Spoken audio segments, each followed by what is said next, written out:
ॐ भद्रं कर्णेभिः शृणुयाम देवा भद्रं पश्येमाक्षभिर्यजत्राः स्थिरैरङ्गैस्तुष्टुवागुंशस्तनूभिरव्यसेम देवहितं यदायुः।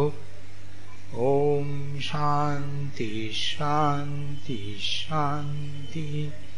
हरि ओम। বলার অনেক রকম অসুবিধে আছে, সেগুলো আর বলে কি করব, এরা তো ছাড়বে না।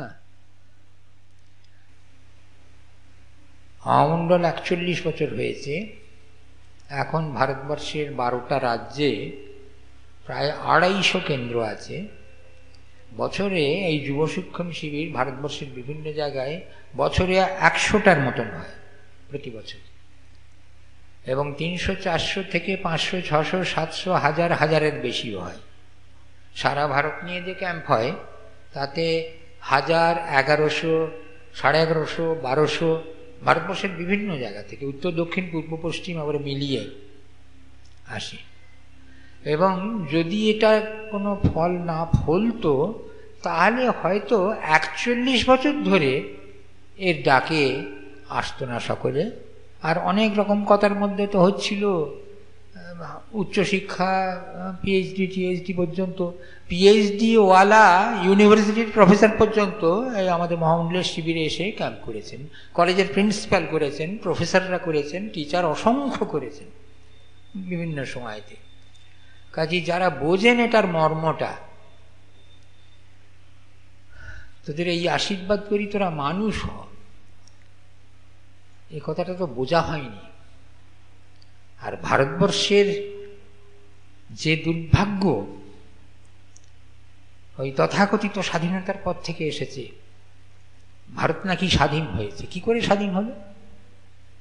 ভারতবর্ষ কি ছিল, কি করে স্বাধীন হলো? ভারতবর্ষ স্বাধীন কবে হলো? একটা খণ্ডিত ভারতবর্ষ স্বাধীন হয়েছে। ভারতবর্ষ তো স্বাধীন হয়নি। আমরা যখন স্কুলে পড়ি, যখন ভূগোল পড়ানো হতো, ভারতবর্ষের উপর যখন পড়ানো হতো, আমাদের ভূগোলের শিক্ষক মশাই তিনি যে দেশ পড়ানো হবে তার একটা ম্যাপ ব্ল্যাকবোর্ডের ওপরে টাঙিয়ে রাখতেন, আর একটা দিয়ে লাঠির মতন দিয়ে দেখিয়ে দেখিয়ে পড়াতেন। সেই ভারতবর্ষের মানচিত্র দেখলে শতই আমাদের মনে হতো আমাদের দেশজননী খণ্ডিতা হয়েছে, তার এক খণ্ড নিয়ে রাজত্ব করে দেশ স্বাধীন হয়েছে বলা হচ্ছে। মিথ্যাচার, স্বার্থপর রাজনৈতিক লোকেরা দেশটাকে টুকরো টুকরো করে দিয়েছে, মানুষের জীবনকে খণ্ড খণ্ড করে দেবার চেষ্টা করেছে এবং এখনো করে চলেছে। একমাত্র শুধু আমাদের দেশের নয়, মানব জাতির যথার্থ কল্যাণ যদি সাধন কেউ চায়, কারোর যদি সত্যিকারের অন্তরের বাসনা হয়, কামনা হয়, তবে কোনো মতুয়ার বুদ্ধি নিয়ে নয়,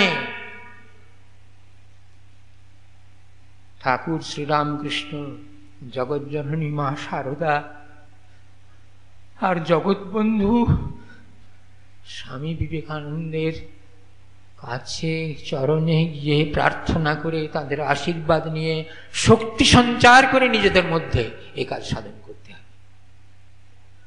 এর কোনো উপায় নেই। এই ২-৩ দিন আগেই একজন কথায় কথায় বলছিল, স্বামীজি শ্রীরামকৃষ্ণকে অবতার ও বরিষ্ঠটা কেন বললেন? অবতার ও বরিষ্ঠ যেখানে মন্ত্র রচনা করে বলেছিলেন, সেটা স্বামীজির হাতে বসানো সে ছবিটা আমার দেখার সুযোগ হয়েছে, কয়েক ঘন্টা সেখানে কাটানোর সুযোগ হয়েছে। স্বামীজি বলেছেন কি না বুঝে বলেছেন? অবতার যাদের বলা হয়, এসেছিলেন তো অনেক অবতার তো এসেছিলেন। রামচন্দ্র অবতার, কৃষ্ণ অবতার। রামচন্দ্র এক যুদ্ধ করেছিলেন, শ্রীকৃষ্ণ এক যুদ্ধ করিয়েছিলেন, এসব তো হয়েছে। এই অবতারেতে যুদ্ধ তো একেবারে অন্য রকমের হলো, একেবারে অন্য রকমের হলো। কার কি মনে হবে জানি না। মা শারদা, আমরা অনেক সময় বলেছি, পড়েছি, শুনেছি, কত জায়গায় আছে। সীতা, সাবিত্রী, দময়ন্তী, রাধা ইত্যাদি ইত্যাদি। মার এই অতি মূর্খ সন্তান মানতে পারে না। সীতা, রাধা, দময়ন্তী টময়ন্তী তো ছেড়ে দিন না, পুরাণে পড়ুন না তাদের জীবনী। মার পাশে দাঁড়া করানো যায় না।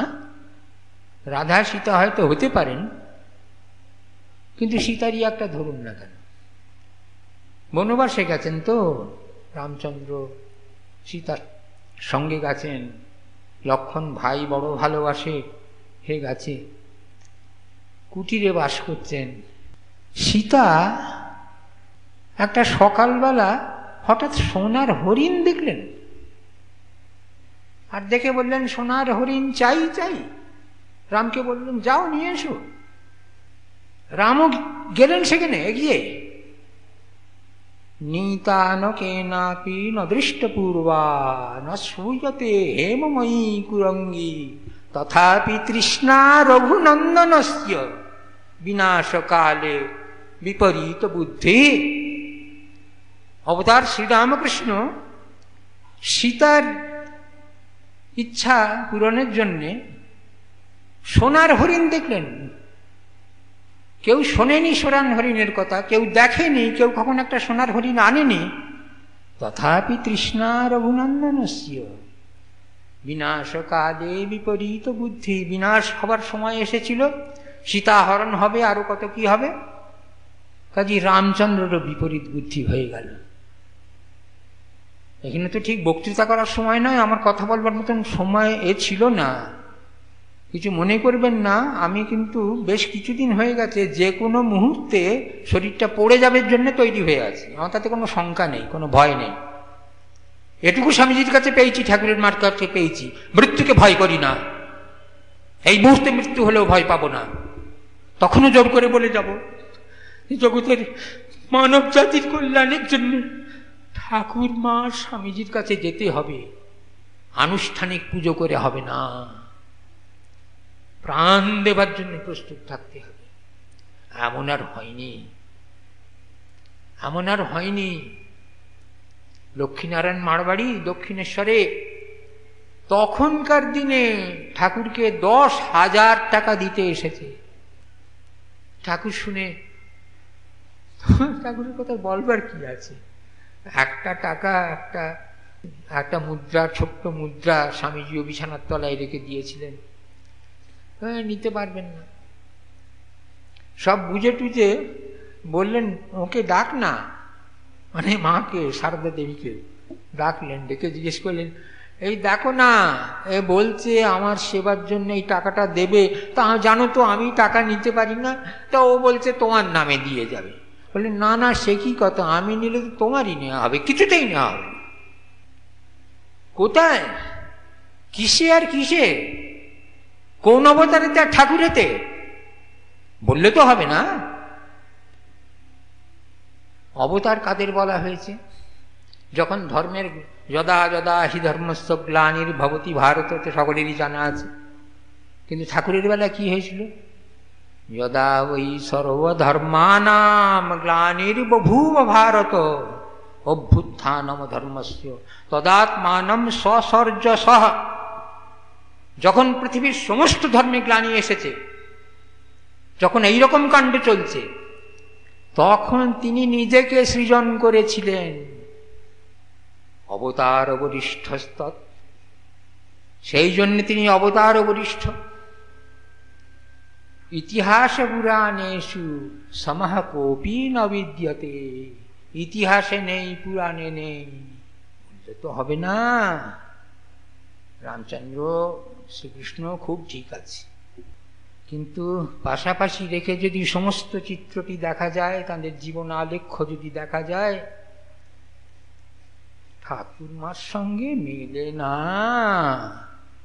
অনেক বড়, অনেক বড়। আর সেখানেতে স্বামীজি এলেন। স্বামীজি এলেন যেমন, হ্যাঁ তার আবির্ভাব তিনি এলেন ঠিকই, আবার ঠাকুর নিয়ে এলেনও। কোথা থেকে নিয়ে এলেন? ব্রহ্মলোক থেকে স্বামীজির ছোটদের বইয়ে একটা বইতে দেখেছি 7টা তারা এঁকে দিয়েছে সপ্তর্ষি। জানা নেই, ইতিহাসও জানা নেই, স্বামীজির ইতিহাসও জানা নেই, পৌরাণিক এগুলোও জানা নেই।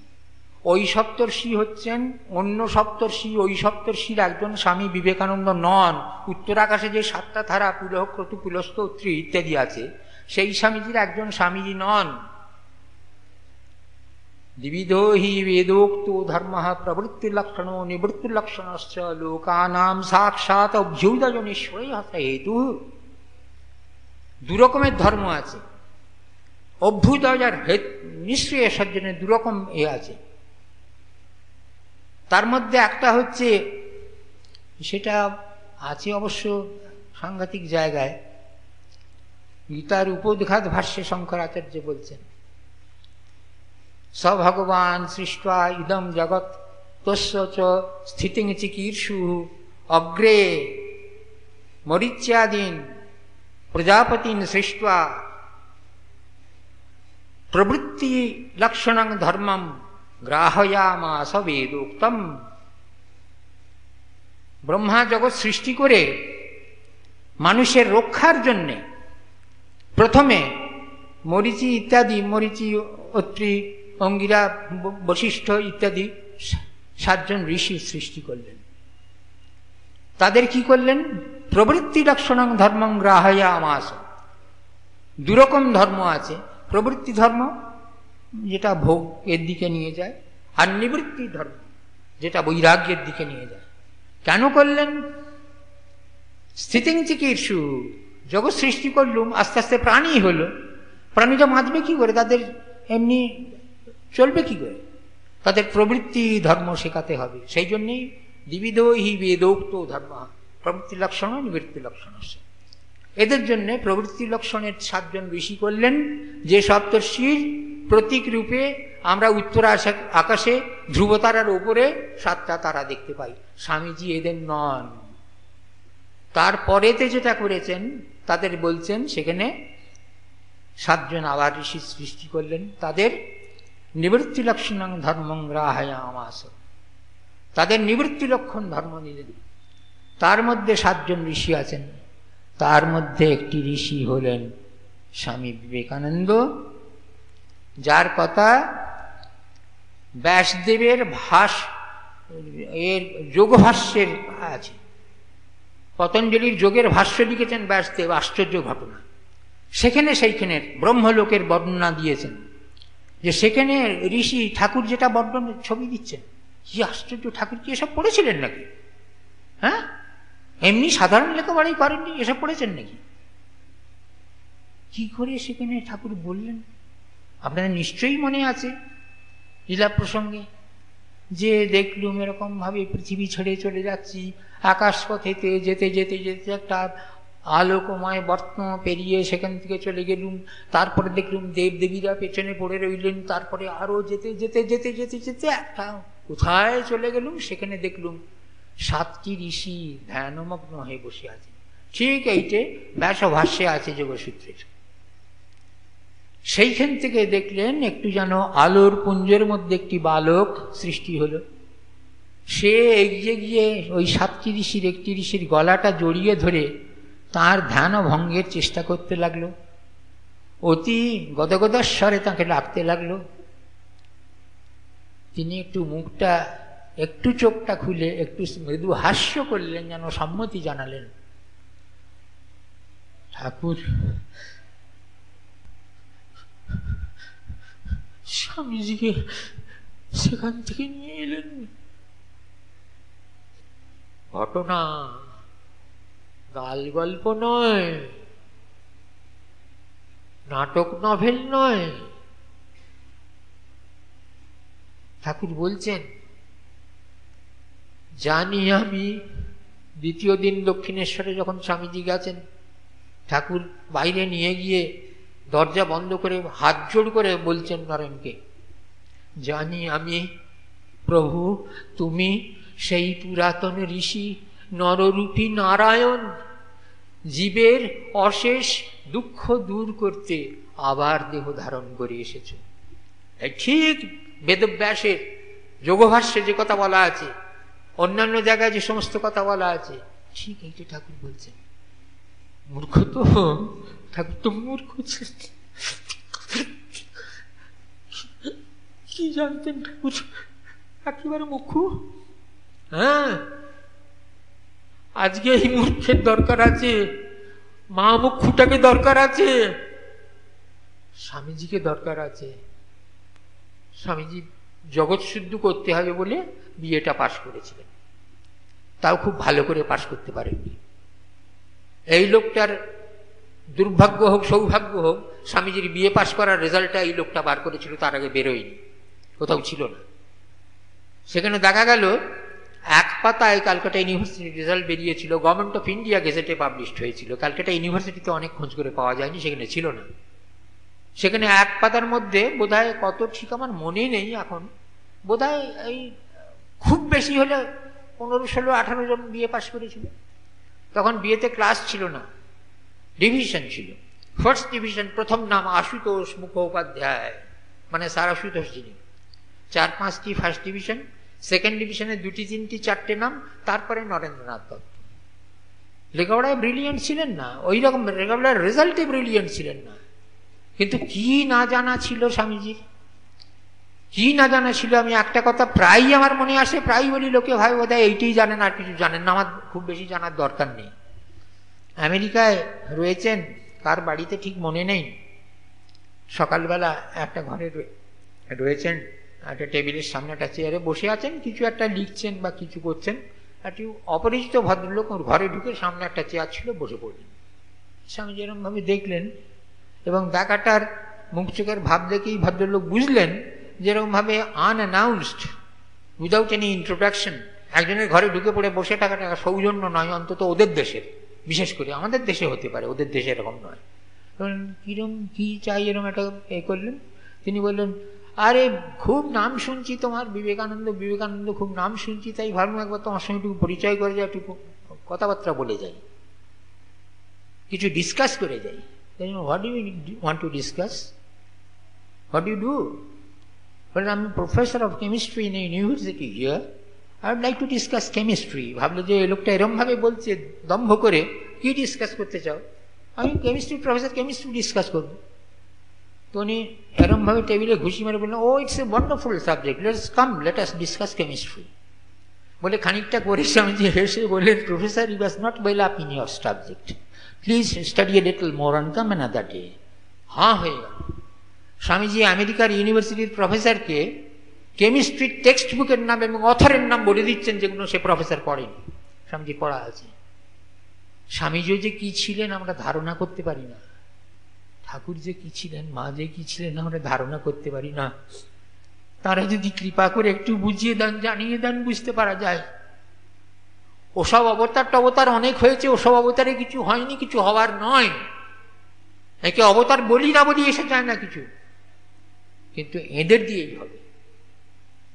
তাদের মন্দির হোক, পুজো হোক না হোক, এসে যায় না। তাদের কাছে নিজেদের ভেতরের জীবনের সত্তাটা একেবারে নিবেদন করে দিতে হবে। তাদের কৃপায় আমাদের হৃদয়কে ভরে তুলতে হবে এবং সমস্ত জীবন আমাদের দেশের কল্যাণে, দশের কল্যাণে নস্যাৎ করে ফেলে দেবার মতন করে ফেলে দিতে হবে জীবন। তাহলে যদি দেশের কিছু হয়। রাজনীতি দিয়ে কিছু হবে না, এটা রাজনীতি নয়, এটা রাজনীতির কাজ নয়। রাজনীতি যে কলঙ্ক ভারতের মুখে, ভারত মাতার মুখে মাখিয়ে দিয়েছে, তা দিয়ে কিছু হবে না। সর্বনাশ করে দিয়েছে রাজনীতি ভারতবর্ষকে, এখনো দিচ্ছে। এর থেকেও বাঁচতে গেলে বাঁচতে হবে ঠাকুর মার স্বামীজির কাছে আশ্রয় নিয়ে। আমাকে ক্ষমা করবেন আপনারা, কিরকম ভেতরে যে মাঝে মাঝে হয়, কি করে বলবো, সহ্য করা যায় না। সেই জন্যে যে মহামণ্ডলের ছেলেরা এই যে 1000-এর উপরে অ্যানুয়াল ক্যাম্পে আসছে, বিভিন্ন স্টেটে ক্যাম্প হচ্ছে, বিভিন্ন জেলায় ক্যাম্প হচ্ছে, বিভিন্ন শহরে ক্যাম্প হচ্ছে, গ্রামে ক্যাম্প হচ্ছে। তাদের দেখে এই যে কুটি ছেলে বলল ইন্সপিরেশন লাগছিল ওদের কথা শুনে। কি ভাব, আমি অত খবর জানি না, এখানে শুনছি এই শহরের নানান জনে তাদের কাছে না চাইতে যে দিয়ে যাচ্ছেন তার ঠিক নেই। ভাবতে পারা যায় না। এগুলো আমরা মনে করছি, কি মনে করছি জানি না, আমি কিন্তু মনে করছি ঠাকুর মা স্বামীজির আশীর্বাদ কাজ করছে। এই কাজের পেছনে তাদের আশীর্বাদ আছে, ইচ্ছা আছে। কি করতে হবে? স্বামীজি যেটা বারবার বলছেন, তোরা মানুষ হ, মানুষকে মানুষ হতে সাহায্য কর, আর কিছু হবে না। সেই করে আজ 41 বছর আগে কিসের থেকে হলো? কজন লোকের মধ্যে থেকে হলো? কি করে হলো? কি করে এখন এরকম হয়ে গেছে? কাজেই আপনাদের কাছে প্রার্থনা, সাজা ভক্ত হয়ে লাভ নেই, বক্তা হয়ে লাভ নেই। সংসারের যত রস শুষিবার চেষ্টা করি তাতেও তৃপ্তি নেই। যত শীঘ্র সম্ভব আবাল বৃদ্ধ বনিতা যে কথাটা প্রচলিত আছে, সকলে আমরা যদি একসঙ্গে এই দেশের সেবা, দেশের মঙ্গলের জন্যে, মানুষের কল্যাণের জন্যে, নতুন যে প্রজন্ম, নতুন যে ছেলেমেয়েরা আসছে পৃথিবীতে, তারা যাতে যথার্থ মানুষ হয়ে ওঠে, সেই জন্যে কাজ করলে তাদের সব থেকে বড় পুজো হবে। তারা আমাদের আশীর্বাদ করুন, আমরা যেন তা করতে পারি। তাঁদের চরণে প্রণাম জানাই।